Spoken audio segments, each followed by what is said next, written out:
I never thought I'd return home to find my entire life flipped upside down. After just a few weeks away helping family out of state, I came back to my ranch expecting to see my quiet barn, my horses, and the same peaceful land I've worked on for years. But instead, I was met with a nightmare I never saw coming. My barn completely gone, bulldozed to the ground without warning. And right where it once stood, a massive warehouse built from the ground up like it had been planned for months, by the very same HOA that was supposed to protect our community. Now, let me be clear, this wasn't just a property line dispute or a small zoning issue. We're talking about an illegal warehouse that somehow got thrown up while I wasn't even in town. No permission, no notice, and zero communication. The HOA had crossed a serious line, and I wasn't about to stay quiet about it. At first, I thought maybe there was some mistake, some paperwork I'd missed. But the deeper I dug, the worse it got. They didn't just build on my land. They trespassed, destroyed my private property, and tried to cover it up with technicalities and silence. And the worst part? They thought I wouldn't fight back. You're going to hear exactly how this all unfolded, how a peaceful absence turned into a full-on legal and personal battle. From shady board meetings to forged documents and heated confrontations, this story goes deeper than just property rights. It's about power, abuse, and one community member standing up when no one else would. But it didn't stop at the warehouse. What I found next, buried in the back lot behind the new structure, changed everything. Stay tuned, because this story, it's just getting started. I walked the edge of my property, trying to make sense of what I was seeing. The warehouse was huge-easily taking up a quarter of my ranch land. Thick tire tracks still carved up the dirt near the back, and debris from my old barn was scattered like trash near the fence line. It wasn't just the building itself that shocked me. It was how permanent it looked like. They never planned for me to come back. I'd been part of this community for over a decade. My barn wasn't just some shed, it was where I kept my livestock, stored feed, and worked on repairs. It held memories, years of sweat, and even family heirlooms passed down from my grandfather. And now, just like that, it was wiped off the land like it never existed. Not a single call, not even a heads up. The HOA acted like they owned the place, but here's the thing they didn't. I pulled out the plat maps, the property lines, the original documents I'd kept since I bought the ranch. Everything clearly showed the barn and surrounding area as my private property. But when I reached out to the HOA board, I got nothing but delays, excuses, and outright denial. One of the board members even had the nerve to say I must have misread the boundary lines, that the warehouse site had always belonged to the association. That's when I knew something deeper was going on. Neighbors started whispering. A few even hinted that this warehouse wasn't for community use like the HOA claimed, might be tied to private contracts, maybe even rented out for profit. Things weren't adding up, and the more questions I asked, the more defensive they got. But the real turning point came when I noticed a locked metal hatch behind the building, half covered in gravel. That's when I knew this story was far from over. I couldn't stop thinking about that locked hatch. It looked completely out of place, heavy steel, half buried, like someone didn't want it to be found. I took photos, marked the location, and backed off for the moment. But deep down, I knew this wasn't just about a zoning error or a rogue construction crew. The HOA had done more than cross a line. They were hiding something. Later that week, met with a neighbor, Chris, who'd lived down the road for nearly 20 years. He pulled me aside, real quiet-like, and said, "You're not the only one they've done this to." That caught me off guard. He explained how, months earlier, the HOA had tried claiming a strip of his land for a community garden project. But when he pushed back, they suddenly dropped it. Without explanation, at first, he thought they just gave up. Now, he wasn't so sure as I kept digging. I found paperwork that didn't match up, permits signed by names I didn't recognize, construction approvals pushed through on dates when the board wasn't even scheduled to meet. One of the signatures, oddly enough, belonged to someone who had moved out of state last year. That's when I knew I wasn't just dealing with poor management, I might be dealing with something fraudulent. Even weirder, I noticed surveillance cameras mounted along the edge of the warehouse. Not just one or two for security, but a full row, angled in strange directions, some even pointing toward neighboring homes, including mine. I hadn't agreed to any of that. I hadn't signed off on surveillance or easements. And still, no. One from the HOA had offered a straight answer. Meanwhile, my livestock were being forced into temporary pens. Feed supplies ruined by the demolition, and every call to the city planning office seemed to hit a wall. The deeper I went, the more layers this thing had. And that locked hatch behind the warehouse. I had a feeling it was just the beginning. I waited until just after sunset to go back. The warehouse sat quiet, no lights, no movement. I kept low, following the edge of the fence line until I reached the back lot where the locked hatch was buried. The gravel was still disturbed from when I'd first found it. I brushed more of it aside with my boot, revealing the full shape about 3 feet wide. Solid steel and secured with a thick padlock. This wasn't some access point for plumbing or electrical. It looked more like a bunker entrance. I started recording everything, every sound, every shadow. If the HOA really did something illegal on my land, I needed proof. That's when I heard a crunch behind me, footsteps. I ducked behind a stack of leftover lumber.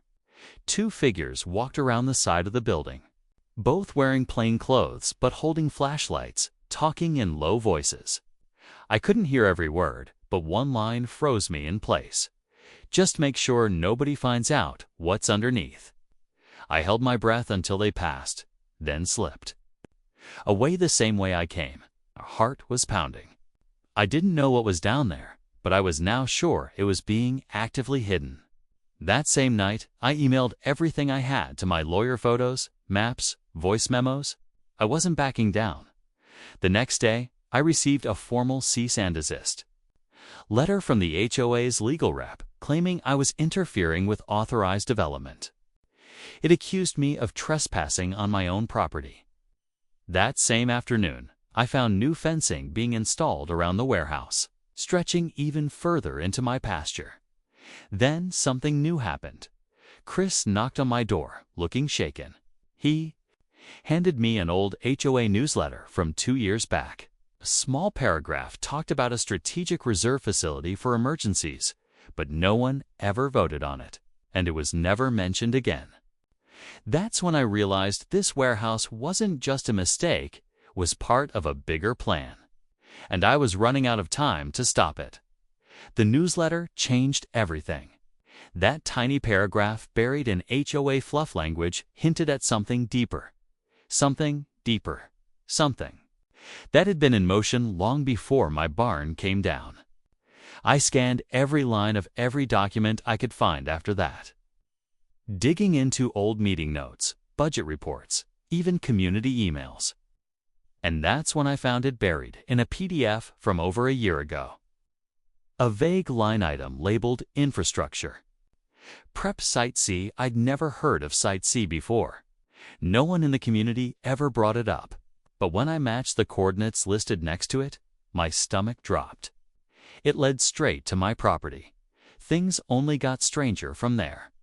I contacted an old friend who used to work in local zoning enforcement. I didn't give him too many details, just enough to get him curious. A few days later, he called me back, whispering into the phone like someone might be listening. He said there had been a quiet push from the HOA to reclassify parts of our neighborhood as mixed use with special exceptions. But here's the kicker: those exceptions weren't approved by the city. They were forged. That meant the warehouse wasn't just built illegally, it was part of a false paper trail. And that kind of fraud could go deep, maybe even criminal deep. While I was still trying to absorb that, a letter arrived in my mailbox, no return address, no name. Just a single sentence typed on plain paper. "You're looking where you shouldn't." At first, I thought it was a prank. But then I noticed the envelope was slipped under my gate, not delivered by mail. That's when it really hit me someone was watching. Later that night, I saw lights on inside the warehouse for the first time. Movement, shadows, and when I checked my security camera footage from the back of the ranch, several hours were missing. Just gone. Something was happening behind those walls, and if I didn't act fast, I might lose more than just land. I'd had enough. Between the forged documents, the surveillance, and that strange note, it was clear the HOA wasn't just stepping over a line, they were hiding something serious. I filed a formal complaint with the county and brought everything. I had aerial photos, property maps, emails, and the fake reclassification records. My lawyer got involved immediately, and within a week, we secured a court order to halt any further development till a full investigation could be done.